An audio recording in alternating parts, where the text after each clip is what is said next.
वक्त की बड़ी खबर, निफ्टी रिकॉर्ड हाई पर कर रहा है कारोबार।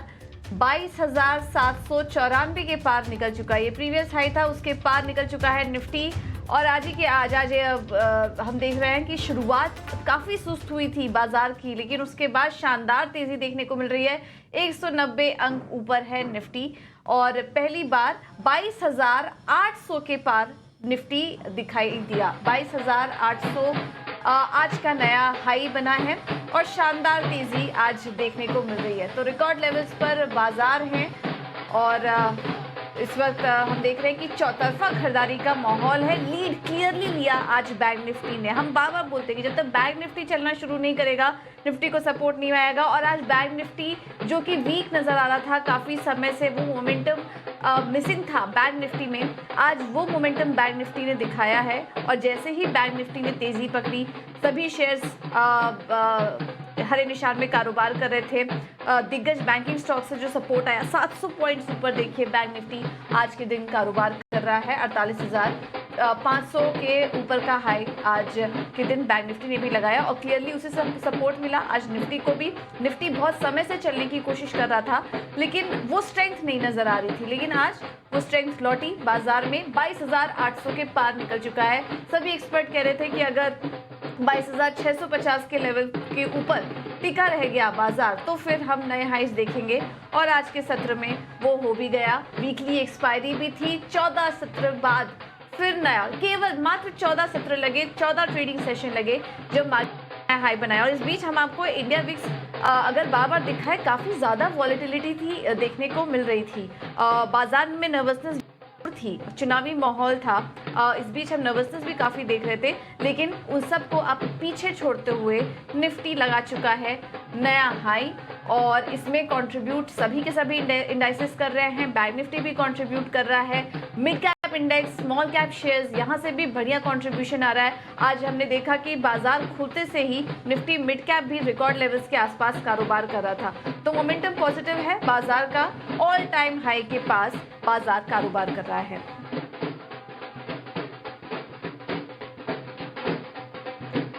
हमारे साथ चंदन तापड़िया जुड़ चुके हैं। चंदन, बहुत बहुत धन्यवाद ईटी नाउ स्वदेश को समय देने के लिए। वैसे तो चर्चा किसी और बात पर होनी थी, लेकिन नज़र बाजार पे चली गई। शो की शुरुआत में ही रिकॉर्ड लेवल्स बन गए और ऐसे समय पे आप भी हमारे साथ मौजूद हैं।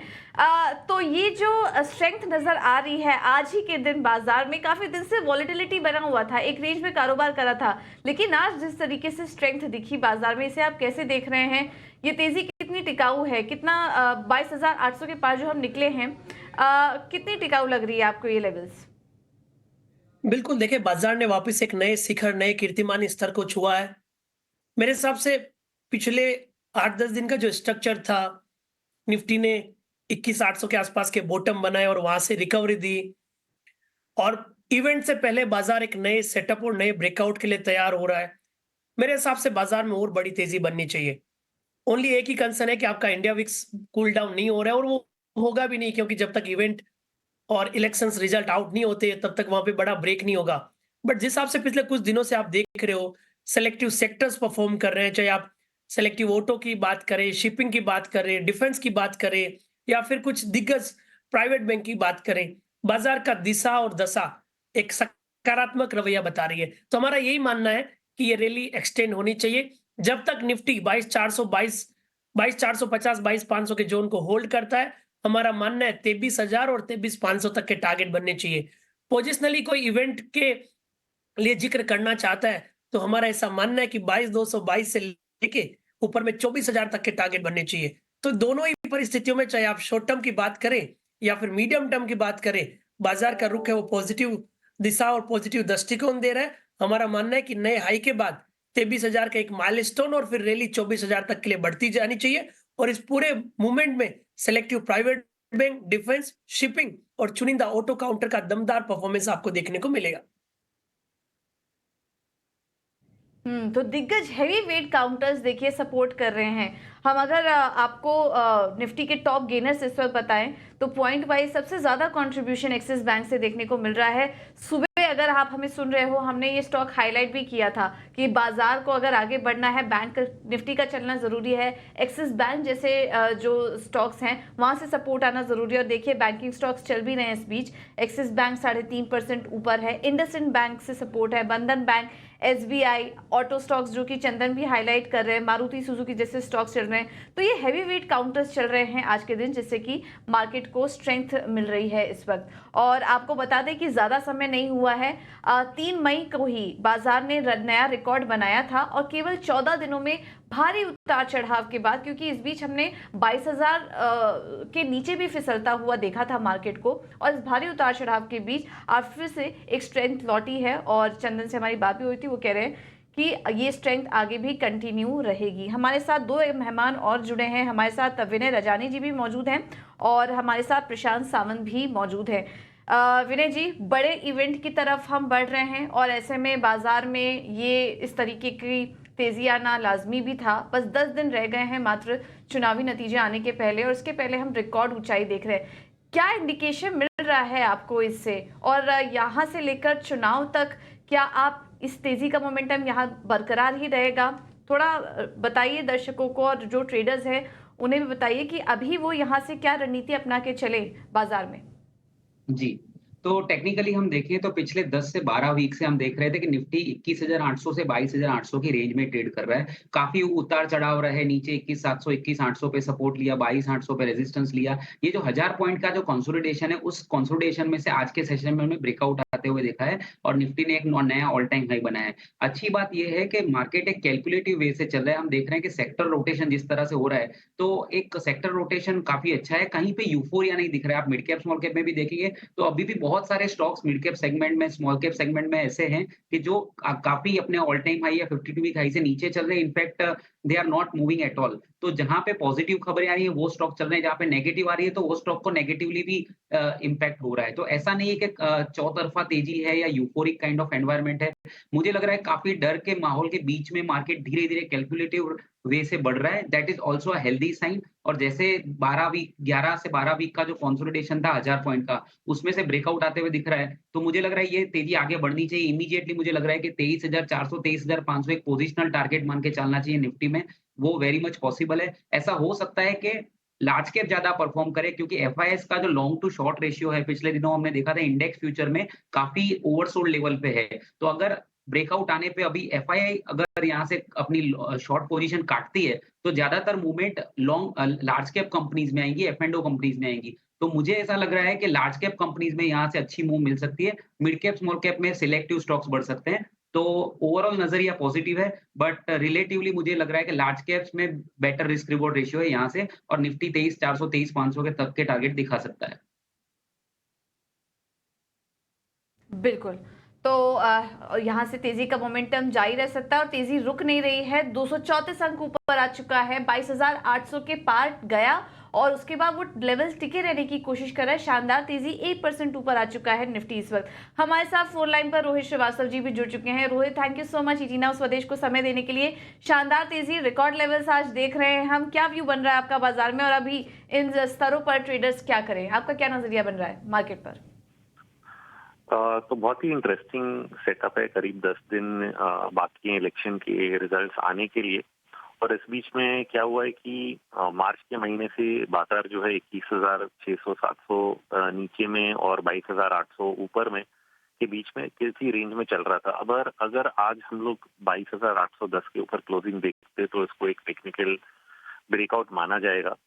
और इंटरेस्टिंग इसलिए क्योंकि ये ब्रेकआउट जो है ब्रॉडर पार्टिसिपेशन के साथ आ रहा है। कुछ देर पहले आप बता रहे थे कि बैंक निफ्टी में जैसे बाइंग आ गई है।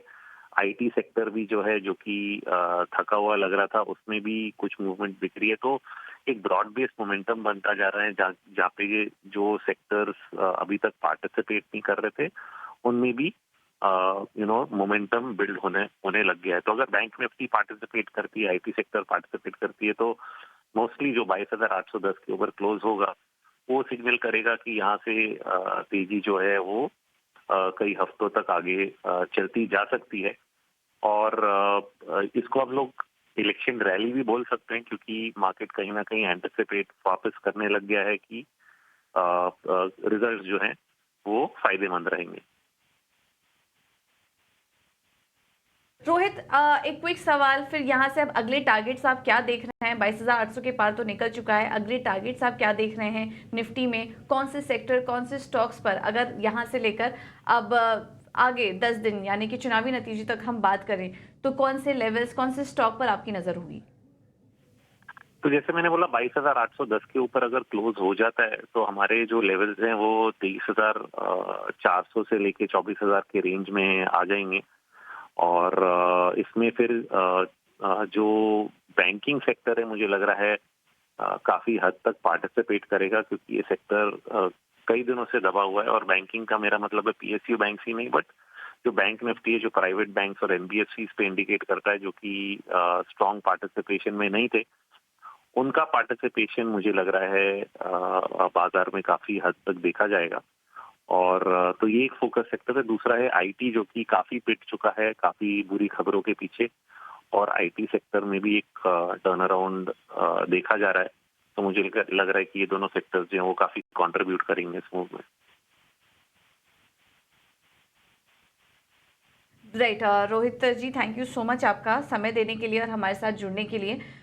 इस बीच हमारे साथ प्रशांत सावंत भी मौजूद हैं। प्रशांत जी, पहले तो मुबारकबाद आपको भी। बैंक निफ्टी में शानदार तेजी देखने को मिल रही है, निफ्टी रिकॉर्ड लेवल्स पर आ चुका है। हम सभी एक्सपर्ट से जो बात करें, जो व्यूज़ आपसे मिल रहे हैं, उससे एक चीज़ तो क्लियरली नज़र आ रही है कि यहाँ से अब बैंक चलना शुरू हो रहे हैं, आईटी चलना शुरू हो रहे हैं, जो कि अब तक इतना कंट्रीब्यूट नहीं कर पा रहे थे, और उसी से बाजार को भी सपोर्ट मिल रहा है। आपका क्या नज़रिया बन रहा है ओवरऑल, और क्या व्यू बन रहा है स्टॉक स्पेसिफिक, अगर सेक्टर स्पेसिफिक रुझान अगर देखें तो कहां पर नजर होनी चाहिए अभी इस वक्त? तो यहाँ पे मुझे लग रहा है कि अगर दोनों इंडेक्सेस में चूज कर रहा हूँ निफ्टी और बैंक निफ्टी में, तो करंट लेवल पे मुझे बैंक निफ्टी बेहतर लग रहा है। और यहाँ पे एक फर्म बेस बनने के बाद ये 20 दिनों के एवरेज के ऊपर सस्टेन कर रहा है। अभी अगर हम स्पॉट को देखें तो करीबन 48,500, 550, 48,500, 550 के आसपास ट्रेड कर रहा है। यहाँ से जो स्विंग हाई बना हुआ था, जो ऑलमोस्ट 50,000 यानी 42, 49,970 के आसपास, जहां तक मुझे वो टेस्ट हो सकता है, वो फर्स्ट लेवल होगा आपका। फर्स्ट टारगेट 49,900, 950, यानी यहाँ से 1000 से 1400 पॉइंट होना चाहिए। स्टॉप लॉस आप कंफर्टेबली कल के लो पे रख सकते हैं। और एक बार हम 49,900, 970 ये जो हाई बना हुआ था, इसके ऊपर क्लोज हो, मुझे लग रहा है इसके ऊपर स्ट्रेट 1500 पॉइंट ओपन होके हम 51,000 के लेवल भी बैंक निफ्टी स्पॉट में देख सकते हैं। बट इसके लिए अहम होगा उस हाई के ऊपर क्लोज होना।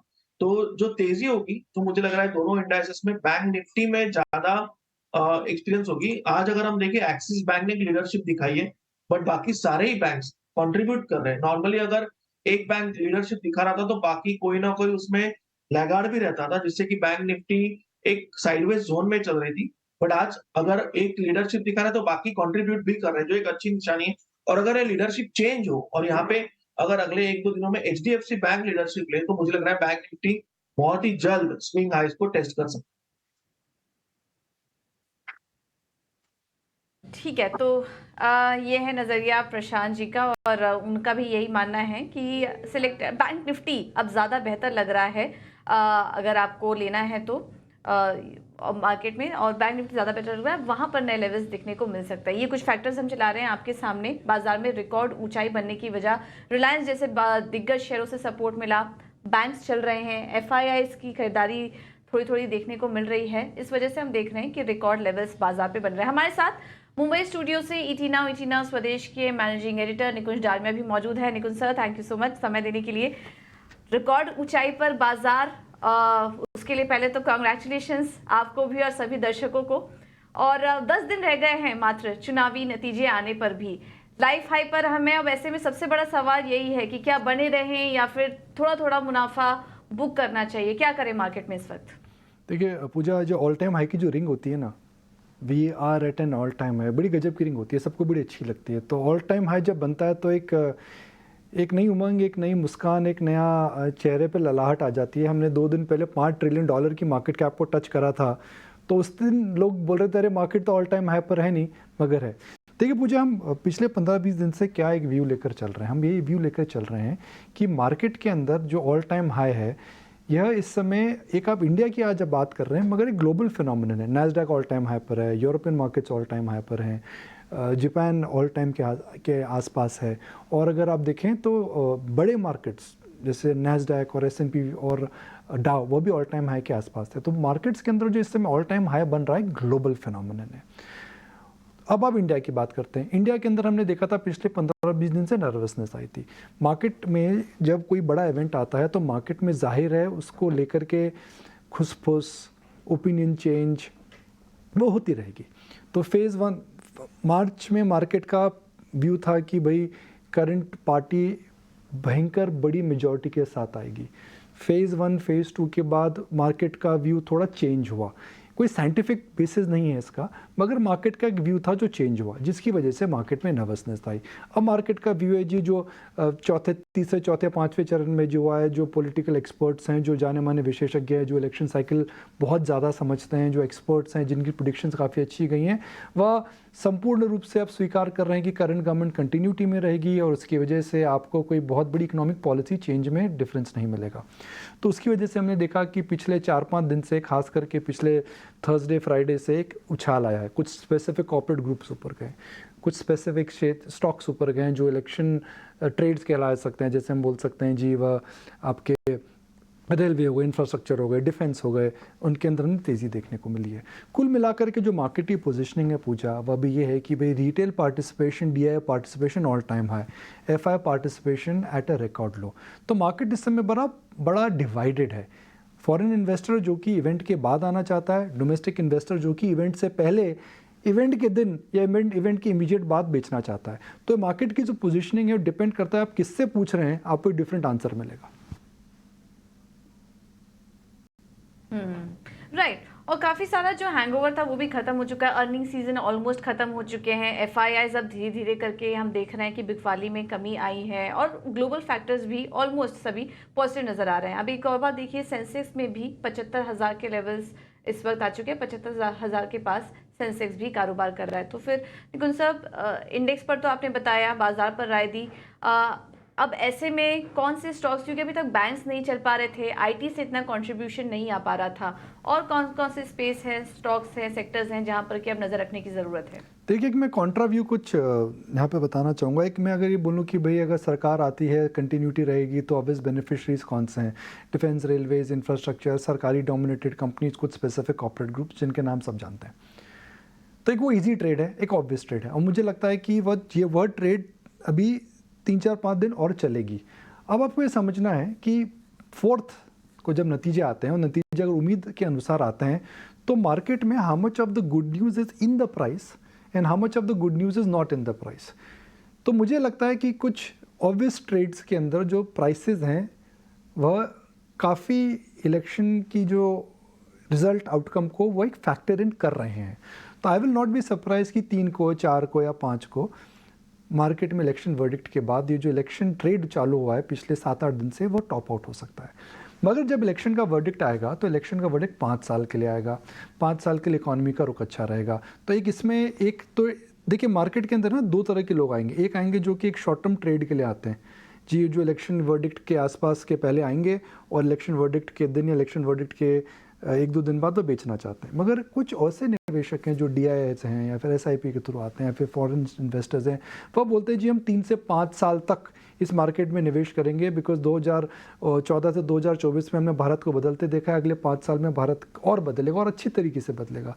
तो वो जो निवेशक है वह भी आएगा, और वह निवेशक मुझे लगता है फॉरेन इंस्टीट्यूशनल इन्वेस्टर है, जिसे हम बोलते हैं FIIs इस समय शॉर्ट हैं और FIIs इस समय हेज करके बैठे हैं। तो सबसे पहले तो पोजीशंस रिवर्स करेंगे, उसके बाद मुझे लगता है वो एलोकेशन चेंज करेंगे, क्योंकि भारत के अंदर ऐसी चीज़ें हो रही हैं पूजा जो दुनिया में नहीं हो रही है। किसी दुनिया में किसी और सेंट्रल बैंकर में दम नहीं है कि वह 2 लाख करोड़ रुपए का डिविडेंड दे सकता है। किसी सेंट्रल बैंकर, किसी भी इकॉनमी में इतना दम नहीं है कि इस लार्ज बेस पर $5 ट्रिलियन पर वह 7-8% की ग्रोथ कर सकते हैं। किसी भी दुनिया के कॉर्पोरेट सेक्टर में दम नहीं है, कुछ खास कंपनी को छोड़ करके, जो 15 से 20% ग्रोथ कर रही हैं। तो हम कहते हैं ना, कंपल्शन है, आना ही पड़ेगा। तो जब FIs आएंगे तो पहले वो शॉर्ट को रिवर्स करेंगे, उसके बाद वो शेयर्स लेंगे जहाँ पर 3 से 5 साल का व्यू ले सकते हैं। So typically banks, NBFCs, big consumption names, big engineering company जहाँ पे कैपिटल एलोकेशन वो सब की प्रॉब्लम नहीं होती है, जहाँ पे स्टॉक्स लिक्विड होते हैं। तो मुझे लगता है कि रिवर्स सोचने का समय आ चुका है। एक तो है ऑब्वियस ट्रेड आज से 4 तारीख तक या आज से 3 तारीख तक, जो कि सब जानते हैं, डिफेंस, रेलवेज, कुछ specific corporate groups, power companies जो डोमेस्टिक है। मगर उसके बाद मुझे लगता है जब एफआईज वापस आएगा तो शायद हो सकता है डिफेंस, रेलवेज और कुछ स्पेसिफिक कॉर्पोरेट ग्रुप्स ना ले, उल्टा सोचे। और मुझे लगता है वही खेल है जहाँ पर आपको अब सोचना पड़ेगा। सवाल मेरे बहुत सारे हैं निकुंज सर। आपने एक तो चीज़ बताई कि 4 जून तक का एक ट्रेड है और उसके बाद लॉन्ग टर्म के लिए भी कुछ स्टॉक, कुछ सेक्टर्स पर यहाँ पर नज़र रखने की ज़रूरत है, फिर वो सरकार आएगी उसके बाद आगे पता चलेगा।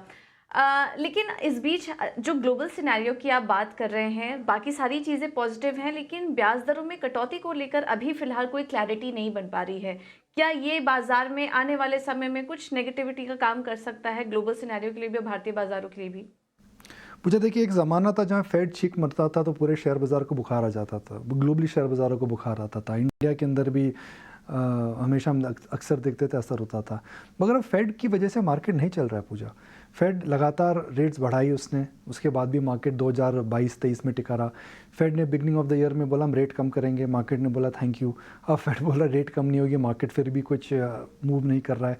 ब्याज दर मैटर करते हैं पूजा, मगर इस समय मुझे लगता है कि फेड का जो इम्पैक्ट होता था मार्केट के अंदर ओवर द ईयर्स कम होने लगा है। हम क्या, आई थिंक मार्केट क्या फैक्टर इन नहीं कर रहा है, मार्केट कोई रेट हाइक फैक्टर इन नहीं कर रहा है। Rate hike market rate decline factor in कर रहा है। हम वो डिबेट कर सकते हैं वो 4 है, 5 है या 3 है। तो अगर वह 3 से कम आती है इस साल के अंदर ग्लोबल फेड में तो नेगेटिव बात है। अगर वो 3 की 4 हो जाती हैं, 4 की 5 हो जाती है, मार्केट में फ़र्क नहीं पड़ेगा। Market rate hike factor in नहीं कर रहा है, मार्केट इन्फ्लेशन का रियल कमबैक फैक्टर इन नहीं कर रहा है। देखिए मेटल प्राइसेस ऊपर है मगर क्रूड नीचे है। अगर थोड़े दिन पहले कोको प्राइसेस ऊपर गए थे तो चीनी के दाम नीचे आ चुके हैं। अगर सोना चांदी में तेज़ी है तो हम देख रहे हैं कि लिथियम और कॉपर के अंदर भी तेज़ी है। तो इस समय मार्केट इन्फ्लेशन की वापसी और रेट हाइक को फैक्टर इन नहीं कर रहा है। अब वो 3 रेट कट होते हैं, 4 रेट कट होते हैं, मुझे नहीं लगता वो होने वाले हैं। एक बात ज़रूर है कि जब रेट कट पीक हो जाएंगे, जहाँ पर पहला रेट कट आएगा वहाँ से मुझे लगता है कि फ्लोज और आएंगे, बिकॉज हिस्टोरिकली हमने देखा है जब वहाँ पर रेट साइकिल पीक होते हैं तो उसके आसपास हमेशा फ्लोज जो होते हैं वो पीक हो जाते हैं, आउटफ्लोज हमेशा वो पीक हो जाते हैं। तो आज हमने देखा एक और चीज़, जब निफ्टी में तो रिकॉर्ड लेवल्स बने ही, लेकिन बाजार खुलते से ही मिड कैप इंडेक्स ने भी रिकॉर्ड लेवल्स बनाए, वहाँ से भी एक अच्छी स्ट्रेंथ आई। कुछ महीने पहले जब मिड कैप में तेज़ी आई थी तो उससे थोड़ा डरा हुआ था, एक यूफोरिया जैसा माहौल बन गया था और थोड़ा बाजार सतर्क भी हो गया था, कॉशियस भी हो गया था।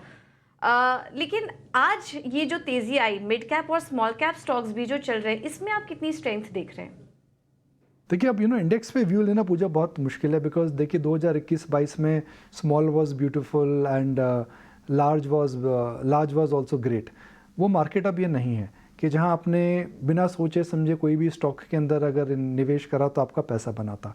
अब इंडेक्स पर व्यू नहीं लेना चाहिए। मैं बड़े एग्जांपल्स आपको दे सकता हूं कि भाई मिड एंड स्मॉल कैप में आप देखिए कि स्मॉल कैप आईटी कंपनीज नीचे हैं मगर स्मॉल पीएसयूज ऊपर हैं। मिड कैप कंजम्पशन स्टॉक्स नीचे हैं मगर लार्ज कैप कंज्यूमर स्टॉक्स ऊपर है। मुझे लगता है कि आज तो निफ्टी का दिन है, बैंक निफ्टी का उछाल है, तो आज की बात नहीं करें, मगर इन जनरल मुझे लगता है कि अब मार्केट कैप पर व्यू ना लें, because that is not a great strategy. Because वो स्ट्रैटेजी में आप फिर अपने आप को रिस्ट्रिक्ट करेंगे। कुछ स्मॉल कैप कंपनीज भी अच्छी हैं, ऐसा नहीं सब महंगी हैं। कुछ मिड कैप कंपनीज भी महंगी हैं, ऐसा नहीं है कि सब सस्ती हैं। कुछ लार्ज कैप स्टॉक्स भी महंगे हैं, ऐसा नहीं कि सब अच्छे हैं। तो अब इस समय इस मार्केट में आपको एक स्टॉक स्पेसिफिक व्यू ही लेना पड़ेगा। देखिए आज निफ्टी में ब्रेकआउट हुआ है, ऑल टाइम हाई बना है, तो आज तो सब ट्रेडर्स उसकी बात करेंगे, मगर इन जनरल मुझे लगता है कि समय आ चुका है कि यहाँ आपको एक कंपनी स्पेसिफिक, स्टॉक स्पेसिफिक, ना कि मार्केट कैप स्पेसिफिक व्यू लें। ठीक है, on that note Nikunj ji thank you so much हमारे साथ जुड़ने के लिए, बाजार में अपना एनालिसिस देने के लिए विस्तार से। ट्रेडर्स को और आपको जो सुन रहे हैं उनको हमेशा की तरह मदद मिलती है आपके व्यू से और आपके ओपिनियन से बाजार पर। बहुत बहुत शुक्रिया आपका। तो मार्केट में नया हाई, लेकिन ये जो तेज़ी आई है उसमें अच्छी क्वालिटी कंपनियों के साथ रहें, स्टॉक स्पेसिफिक अप्रोच बना के चले। अगर आप लॉन्ग टर्म निवेशक हैं तो अपनी जो होल्डिंग्स हैं, अपने जो पोर्टफोलियो आपने बनाया है उनके साथ बने रहें। तो और ये कुछ वजह भी हम बता रहे हैं आपको, बाजार में जो रिकॉर्ड लेवल्स दिखाई दे रहे हैं उसके पीछे की ये सारी वजह, और इसमें कंट्रीब्यूट करने वाला सबसे जो स्टॉक्स थे वो भी हमने हाईलाइट किए। लेकिन इस बाजार की तेजी पर हमारे प्रधानमंत्री नरेंद्र मोदी का क्या कहना है, आइए आपको ये भी सुनवा देते हैं। आप देखिए 10 साल पहले शेयर बाजार कहां था और आज कहां है। आज देश के लाखों लाख छोटे छोटे निवेशक बाजार से जुड़े हैं। दुनिया के 4th लार्जेस्ट स्टॉक मार्केट पर देश दुनिया का भरोसा बढ़ता जा रहा है। मैं पूरा हिंदुस्तान घूम के आया हूं और मैं विश्वास से कहता हूं इस बार के चुनाव नतीजे पुराने सारे रिकॉर्ड तोड़ने वाले हैं। राइट, तो चुनावी रैली, चुनावी माहौल में नरेंद्र मोदी ने भी शेयर बाजार की तेजी को हाईलाइट किया और उनका कहना है कि 4 जून के बाद और भी रिकॉर्ड लेवल्स देखने को मिलेंगे। वैसे तो बाजार में हम देख रहे हैं कि एक के बाद एक रिकॉर्ड लेवल्स बने हुए हैं, लेकिन इस बाजार में इस नए हाईस के बीच आपको क्या करना चाहिए, किस स्टॉक्स पर नजर रखनी चाहिए, इसमें मदद करने के लिए हम हैं और हमारे साथ एक्सपर्ट भी शामिल होंगे। चर्चा आगे जारी रखेंगे।